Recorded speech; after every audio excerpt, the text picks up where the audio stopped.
तो कक्षा 10 के विद्यार्थियों, आज हम प्रकाश के परावर्तन और अपवर्तन पर आधारित इम्पॉर्टेंट प्रश्नों को समझेंगे, जिसमें कुछ गणना के इम्पॉर्टेंट बहुविकल्पी प्रश्न और गणना के बड़े बड़े प्रश्न को हल करना सीखेंगे। तो चलिए देखते हैं। आपके सामने पहला प्रश्न है, एक अवतल दर्पण की वक्रता त्रिज्या 20 सेंटीमीटर है। करा दर्पण की फोकस दूरी ज्ञात कीजिए।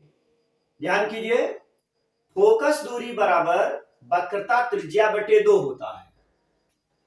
तो वक्रता त्रिज्या 20 दिया है, इसके बटे जब 2 करेंगे तो 20 के बटे 2 करेंगे, आ जाएगा 10। 20 बटे 2, 20 बटे 2 मीन्स 10। अब हमारे पास विकल्प में देखिए, यहां 10 सेंटीमीटर, 20 सेंटीमीटर, -10 सेंटीमीटर और यहां पर -20 सेंटीमीटर दिया हुआ है। हम सोचेंगे कि 20 के बटे 2 किया तो 10 आया, 10 सेंटीमीटर मेरा उत्तर है। लेकिन 10 सेंटीमीटर तो यहां 2 दिख रहा है, एक जगह प्लस एक जगह माइनस। अब क्या करेंगे? अवतल दर्पण अवतल जब होगा तो आंसर माइनस में आएगा, इसलिए -10 सेंटीमीटर मीन्स विकल्प नंबर सी सही हो जाएगा, विकल्प सी। अगले क्वेश्चन को देखते हैं। एक उत्तल दर्पण की फोकस दूरी 10 सेंटीमीटर है। दर्पण की वक्रता त्रिज्या कितनी होगी? अब वक्रता त्रिज्या पूछ रहा है, त्रिज्या का आधा फोकस दूरी, तो फोकस दूरी का 2 गुना वक्रता त्रिज्या। फोकस दूरी है 10 सेंटीमीटर, तो 10 गुणे 2, 10 दूनी 20, 20 सेंटीमीटर हो जाएगा वक्रता त्रिज्या।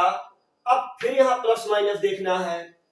उत्तल दर्पण आ गया, उत्तल दर्पण में प्लस चिन्ह आता है, इसलिए 10 दूना 20 जो आएगा हम प्लस खोजेंगे, तो 20 सेंटीमीटर और कहीं भी 20 नहीं है, यहां 20 है तो माइनस है। उत्तल दर्पण में प्लस होता है, इसलिए प्लस वाला मीन्स विकल्प नंबर ए सही हो जाएगा कि 20 सेंटीमीटर। करा गोली दर्पण की फोकस दूरी तथा वक्रता त्रिज्या में क्या संबंध है? अब फोकस दूरी बराबर वक्रता त्रिज्या बटे 2 होता है। इसको हम लिख सकते हैं F बराबर R बटे 2 मीन्स फोकस दूरी बराबर वक्रता त्रिज्या बटे 2। इस तरह से छोटे छोटे प्रश्नों को हल करना सीखते हैं। यदि निर्वात में प्रकाश की चाल 3 × 10⁸ मीटर प्रति सेकेंड है, तो कांच में जिसका अपवर्तनांक 1.5 है, प्रकाश की चाल क्या होगी? तो देखिए, अगर कांच में प्रकाश की चाल दिया है, इसी को निकालना है मुझे, तो निर्वात की चाल में अपवर्तनांक से भाग दे देंगे, तो हो जाएगा कांच में प्रकाश की चाल बराबर निर्वात में चाल बटे अपवर्तनांक। अब निर्वात में चाल कितना है? 3 × 10⁸ है और अपवर्तनांक है 1.5। 1.5 का 3 में भाग देंगे, यहां दशमलव के बाद 1 अंक है, 1 0 ऊपर बढ़ा दीजिए और ये हो जाएगा दशमलव समाप्त हो जाएगा। 15 दूना 23 आ गया 2 × 10⁸ मीटर प्रति सेकंड, ये चाल हो गया। अब ये देखिए किस विकल्प में दे रहा है, तो 2.0 मीन्स केवल 2 गुणे 10⁸ मीटर प्रति सेकेंड विकल्प नंबर सी में है, तो हो जाएगा विकल्प सी सही। इस तरह से कांच में प्रकाश की चाल निकालने के लिए निर्वात में प्रकाश की जो चाल है उसी में कांच के अपवर्तनांक का भाग दे देंगे। देखिए चाल में भाग दे दिया तो आ गया 2 गुणे 10⁸ मीटर प्रति सेकेंड। चलिए अगला क्वेश्चन देखते हैं। जल में प्रकाश की चाल 2.25 गुणे 10⁸ मीटर प्रति सेकेंड है।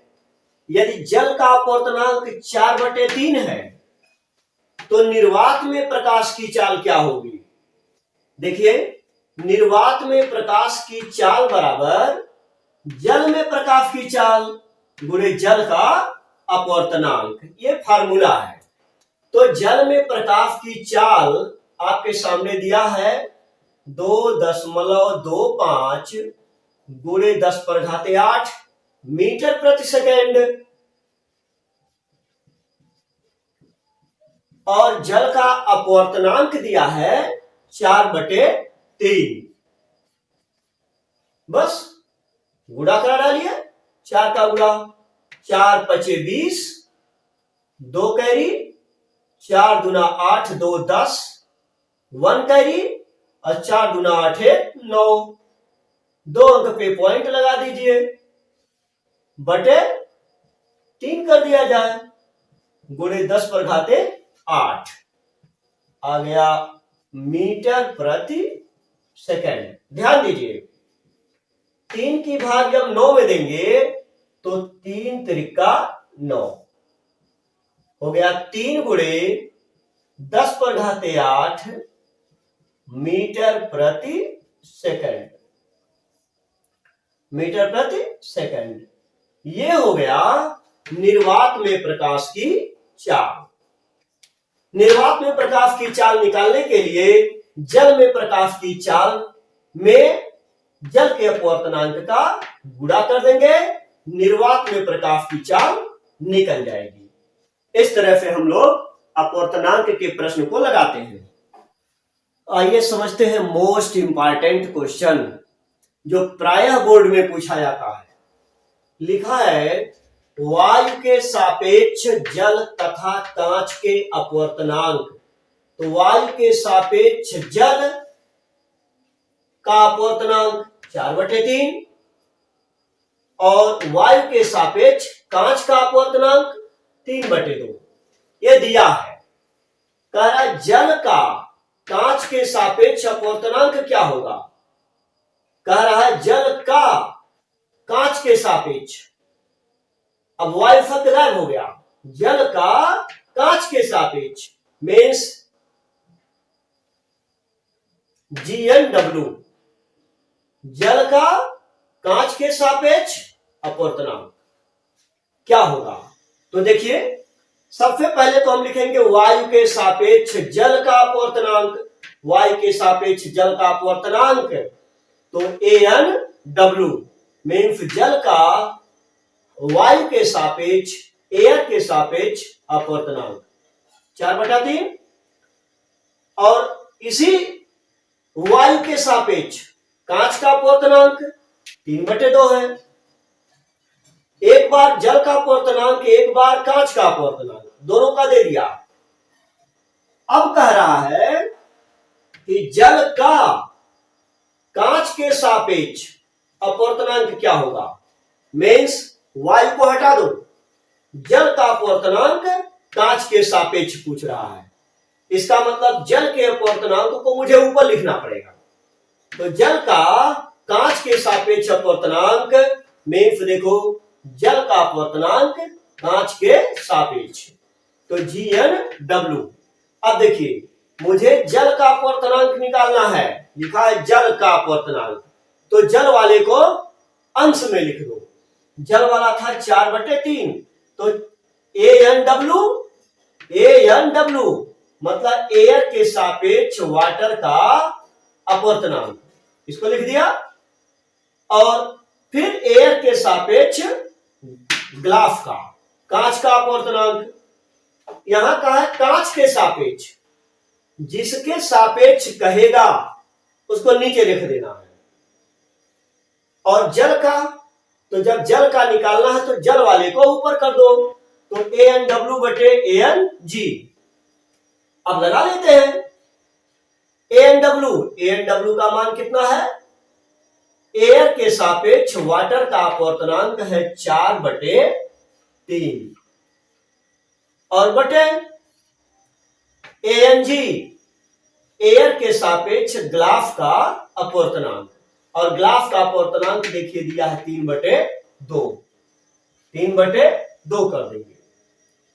इसी को आगे बढ़ा लीजिए, 4/3 गुणे 3/2 को जब गुणे करेंगे, बटे के जगह पर गुणे करेंगे तो पलट जाएगा, तो हो जाएगा 2/3। गुणा करा दीजिए, 4 दूनी 8 और बटे 3 त्रिका 9। मीन्स हो गया कि GnW ग्लास के सापेक्ष कांच, ग्लास के सापेक्ष वाटर का अपवर्तनांक, कांच के सापेक्ष पानी का, जल का अपवर्तनांक 8/9। ये आंसर हो गया। इस तरह से हम इसको बड़ी बारीकी से समझेंगे तब आएगा। देखिए, जल का अपवर्तनांक निकालना है तो जल को यहां लिखेंगे, ग्लास के सापेक्ष निकालना है तो ग्लास को नीचे कर देंगे।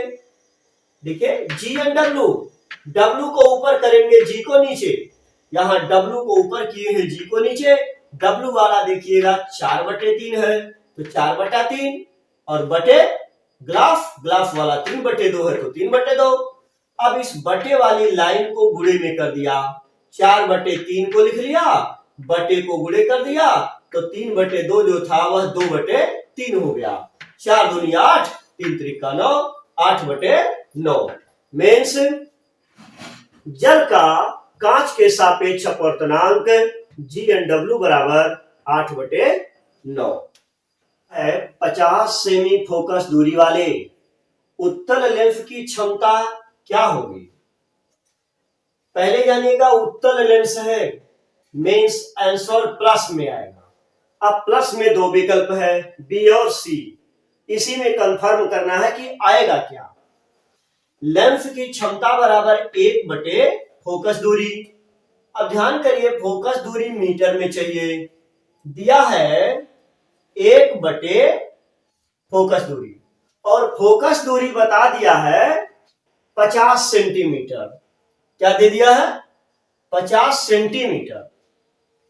सेंटीमीटर के बटे जब 100 कर दिया जाता है तब ये हो जाता है मीटर में। अब 50 सेंटीमीटर दिया था, बटे 100 कर दिया, अब ये 1 बटे जो फोकस दूरी है, फोकस दूरी मीटर में हो गया। अब देखिए 1/50, जैसे 1/2 अंश बटे हर हो गया, इसके बाद ये फालतू है, इसको हम पलटेंगे तो ऊपर चला जाएगा। 50 दूनी 100, 2 एकन्ना 2, मीन्स हो गया 2 डायोप्टर। अब देखिए 2 डायोप्टर कहां आया है? विकल्प नंबर 2 में, तो हो जाएगा विकल्प नंबर 2 सही। लेंस उत्तल था, इसलिए जो 2 डायोप्टर आया ये प्लस से आएगा। क्या आएगा? प्लस। अगर यही अवतल लेंस होता तो माइनस लग जाता।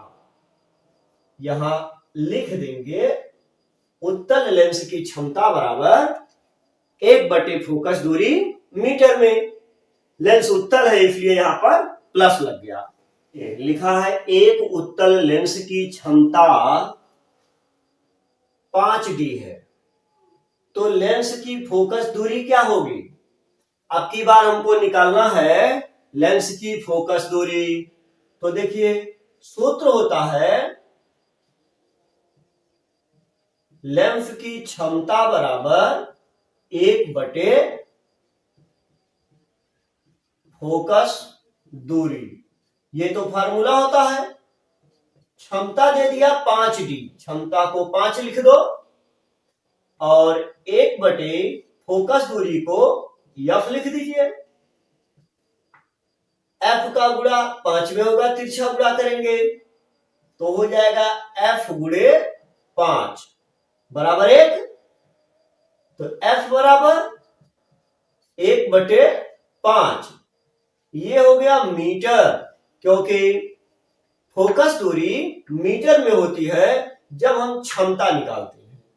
फिर मीटर को सेंटीमीटर में बदलेंगे, क्योंकि जब हम 5 की भाग 1 में देंगे तो 1 से कम आएगा, और यहां सारा आंसर कोई 50 है तो कोई 20 है और सेंटीमीटर में है, इसलिए मुझे इस 1/5 मीटर को सेंटीमीटर में बदलने के लिए 100 का गुणा करना पड़ेगा।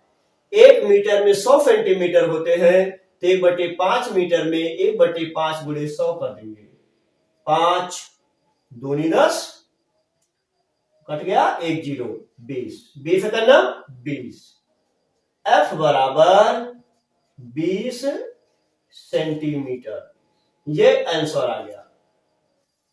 अब देखिए किस मल्टीपल में है, 20 के 2 मल्टीपल, एक C और एक D। लेंस उत्तल है इसलिए प्लस आएगा, प्लस वाला C हो गया, तो विकल्प C सही है। और ये जो होता है क्वेश्चन पेपर में होगा, आप लगाएंगे यहां से हल लिख करके, और जब यह आ जाएगा तो नीचे लिख देंगे विकल्प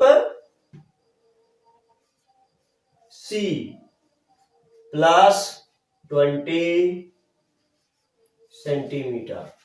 हमें ये लिखने की जरूरत पेपर में नहीं होती है, सिर्फ हम यहां ऐसे लिखेंगे, लगाएंगे, आंसर आ जाएगा। जिस विकल्प में मिलेगा उस विकल्प को लिख देंगे, यही हमारा आंसर हो जाएगा। एक लेंस की क्षमता 1d है, एक डायोप्टर है, तो फोकस दूरी कितनी होगी? विकल्प दे दिया 50 सेंटीमीटर, 100 सेंटीमीटर, 25 सेंटीमीटर और 20 सेंटीमीटर।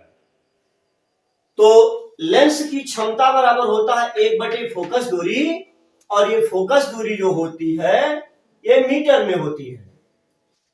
तो क्षमता है 1d, तो 1 लिख दिया, 1/f, फोकस दूरी को f, तिरछा गुणा किया तो f और 1 का गुणा, f एकन्नम f, और यहां 1 रह गया। f बराबर 1 मीटर, हम जानते हैं कि 1 मीटर में 100 सेंटीमीटर होता है, इसलिए मीटर में जब 100 का गुणा किया तो सेंटीमीटर हो गया। इस तरह से f बराबर 100 सेंटीमीटर, फोकस दूरी जो हो जाएगी वो आ जाएगी 100 सेंटीमीटर। अब देखिए 100 सेंटीमीटर किस विकल्प में है, तो विकल्प नंबर बी, यहां लिख देंगे ऐसे, विकल्प बी 100 सेंटीमीटर, ये आपका आंसर हो जाएगा। ये पेपर में दिया रहेगा प्रश्न, आप अपने कॉपी में सिर्फ यहां से लगाएंगे, ये चीज की ओर।